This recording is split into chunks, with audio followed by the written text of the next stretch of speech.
It's unbelievable to me that, that I'm actually standing in front of an audience talking still about this topic after pushing my entire medical professional career aside for 4 years to try to find a logical source and meaning for what I witnessed and photographed, ending up with a 750-page journal 4 years later. That I squeezed the best of what the fact that thousands of witnesses have come forward to date saying we saw this craft, I just don't think we can dismiss all that testimony. I saw these things up close and personal, and no one can say that I didn't see what I saw. It cannot be explained or denied. And neither can decades of other notable sightings of orbs and V or triangle shaped craft. In fact, orbs have been talked about since human documentation began, even in the Bible.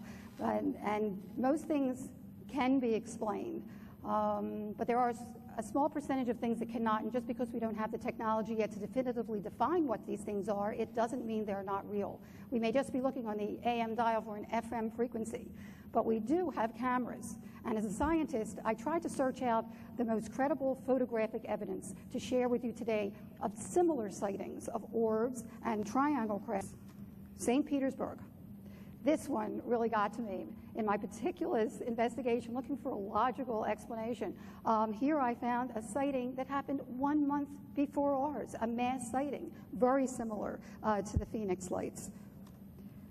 Watch this. In this video, you can see that it looks like there are like 3 lights clustered in each of these formation of lights, very similar to one of the craft, and you'll learn later because there's a lot more to this story, that traversed Arizona. In fact, not only were they witnessed by people all over the city and videos were caught, but it was also seen clearly by air traffic control and crewmen at the airport, much like in Phoenix. And one of the air traffic controllers, quote, said, "I sketched the event as it happened. The shape of the lights changed, left, and then reappeared. Others were watching through binoculars. There was an aircraft on the runway. They confirmed the presence of a UFO. By 7:15, the strange lights had now appeared, apparently formed into a triangle, and reports of the UFO were coming in from all different locations." Another similarity between St. Petersburg and Phoenix is that here we have a triangular-shaped craft that was heralded by lights, much like the Phoenix lights. We were seeing these orbs for days before, as I'll show you in a second here. But this was another video that was captured from St. Petersburg, Russia, which is really amazing. I mean, these people really caught some amazing footage, and this one got to me because I happened to catch footage of Phoenix lights that appeared in 2005, a cluster of lights. You'll see, actually, this light was coming into a cluster of other lights on June 15th, 2005. Now we go to Rome. Actually, Paula Harris was kind enough to send me this picture. She was in a meeting with other ufologists, and somebody ran in and said, "There's a UFO out there," and they caught pictures of it, and when they enhanced it, you can see there's 3 orbs there in a V shape. And here as well. In Arkansas in 2007, a colonel, Brian Fields, happened to catch a triangular formation of orbs, and to quote him, "I believe these lights were not of this world, and I feel a duty and responsibility to come forward," said Colonel Brian Fields, who spent nearly 32 years in the military piloting F-16 fighter jets. And he quotes, "I have no idea what they were."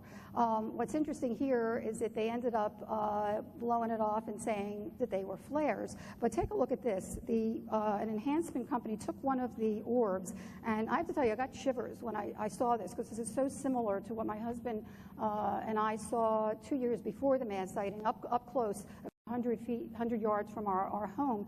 And when I stepped out on the balcony to take a picture of the 2 lower orbs, started out as a pyramid shape of 3 orbs, there was an eerie silence, and it felt as if something was watching, an intelligence was watching, I have to admit. And going through my mind was, who are you? What are you? Do you know that I'm here? I'd love to meet you.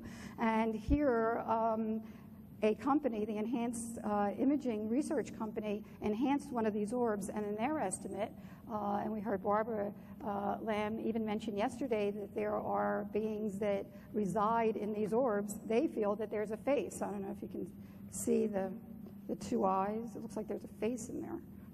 Maybe. At least they thought so. Now the triangle in Ohio.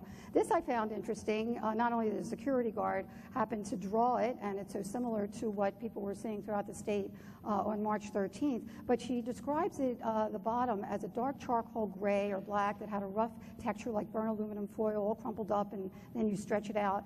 There were witnesses that would describe throughout the state, even Terry Mansfield here, who was a key witness to the massive triangle craft, that it seemed like it was like a Ripley effect, black-gray Ripley effect, gunmetal effect, like looking through water. So I found that interesting that a witness said the same in Ohio.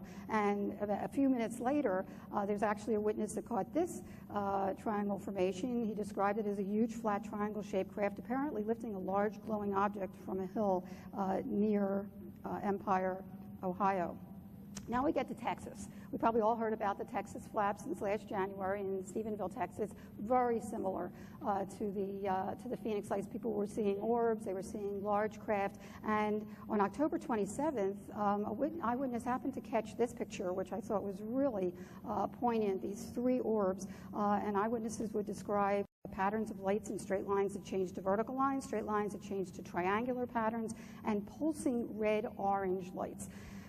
That's another very significant characteristic, because every time I would pick up my dad's Army binoculars from World War II, high-powered binoculars, and look at these objects, and there were other witnesses as well with celestine telescopes and so forth, you would see spinning balls of energy. It was pulsating balls, very unique, very different than anything you'd ever seen. And actually, there was someone, Steve Blonder, happened to catch, this is exactly what it looked like, on March 10th, March 12th, and also during the mass sighting, March 13th, called Bill Hamilton and Tom King, who rushed over and happened to catch the arrowhead formation of orbs a little before 10 o'clock, about 10 of 10 on March 13th.